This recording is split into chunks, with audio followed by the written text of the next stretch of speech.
Joining us now is Tiffany Bova, Salesforce growth expert and author of Growth IQ. Tiffany, thanks so much for joining us. It's great to see you this morning. Thank you for having me. So how will this uptick in spending impact how retailers prep for the biggest shopping months of the year? Remember, we are like, this is prime time, August, where they're starting to think about, it's back to school, and they're already starting to think about holidays too. It's a great time because I think a lot of the investments that retailers have been making over the last 2 to 3 years are really starting to come to fruition, whether it's e-commerce investments, whether it's investments around new shopping experiences in-store, connecting the omni-channel of both online and offline. You starting to see consumers really take advantage of all the things retailers have put in place. Okay, let's break down what you just said, because I think there is some confusion among what omni-channel means for a regular consumer who's not thinking about this from an analyst perspective. What does that look like for a normal person who might shop online but also shop in stores or do both of these things? What does that omni-channel retail experience look like? Yeah, so you'll see now with Walmart is a great example. Now you can buy online and say, I'm going to pick it up at the store, or even Home Depot's doing that now too, where they're saying, look, if you want to shop online but you still want to have some kind of in-store experience, show up and pick it up. And they're even making it more easier and having little kiosks outside the store so it can happen really quickly. So I have to just share something that happened to me a couple weeks ago. I needed printer ink.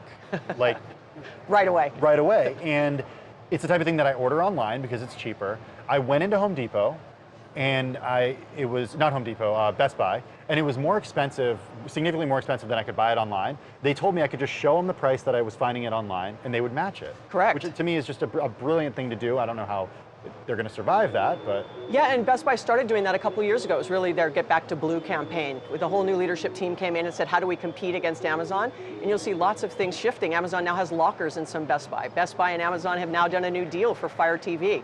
I mean, retail, in order to survive, has got to be more flexible to serve customers in new and innovative ways. You know, customers want to shop online and have an in-store experience and have a conversation. So making that available to consumers is the way to go. When Walmart reports earnings later this week, what are you going to be watching? Well, I really want to see how they've gotten traction in some of their acquisitions. Some of the things they've done around really shoring up the e-commerce side of their business, expanding that portfolio. They're starting to do things with bloggers and trying to attract new kinds of connections and engagement online. So they've really been pushing the envelope, using a lot of their acquisitions to see how they can better engage with not only millennials, but just their customer base in general. So I really want to see how those things are starting to show themselves in the earnings. Is it fair to say that this company is now trying to buy its way to growth?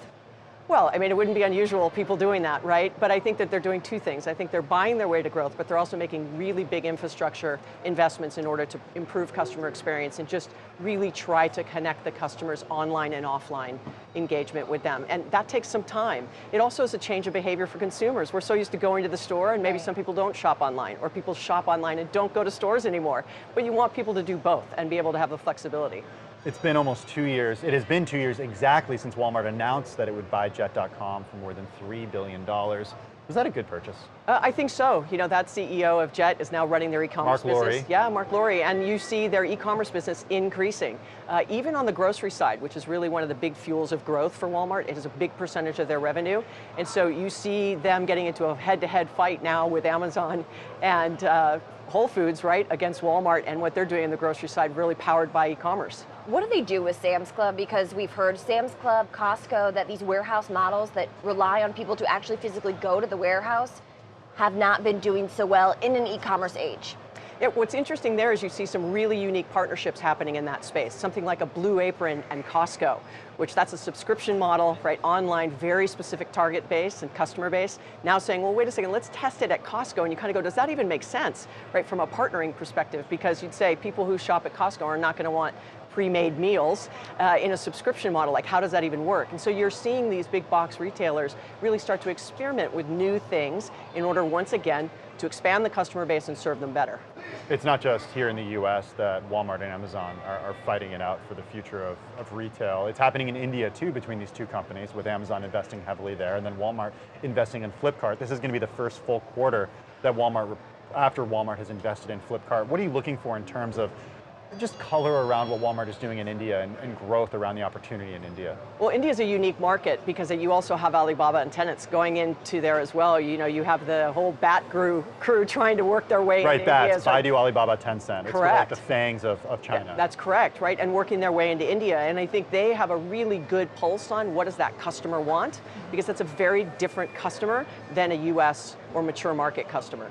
And so the US companies have to really make sure that they productize things that fit the culture and the buyer and the way they want to consume. Once you get out of tier 1 cities and you get into tier 2 or tier 3, right, the smaller cities, it's really difficult. The road to companies not succeeding in emerging markets or markets outside of their home turf is just littered with companies that have essentially tried to repeat what they did in the US. Correct. Outside of the US. So what unique things do these companies have to do to succeed somewhere in like India? And that's a great question, and that's where people make the biggest mistake. They just try to replicate what they do in successful markets with the exact same product and the exact same go-to-market.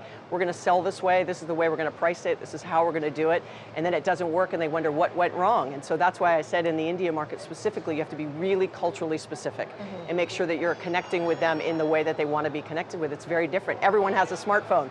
Sort of a joke, there's more smartphones than toothbrushes. How does the trade war impact Walmart?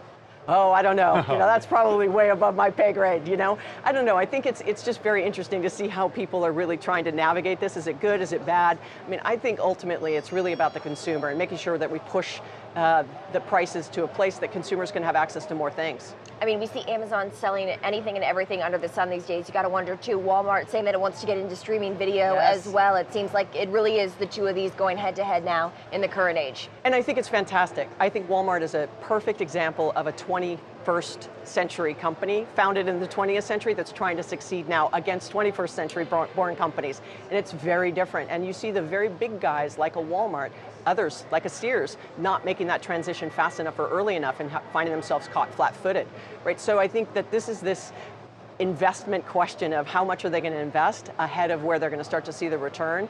And so I think it's a really exciting time for retail, even though everyone says it's an apocalypse for retail. I don't buy it. I think experiential retail is growing, like the Sephoras of the world.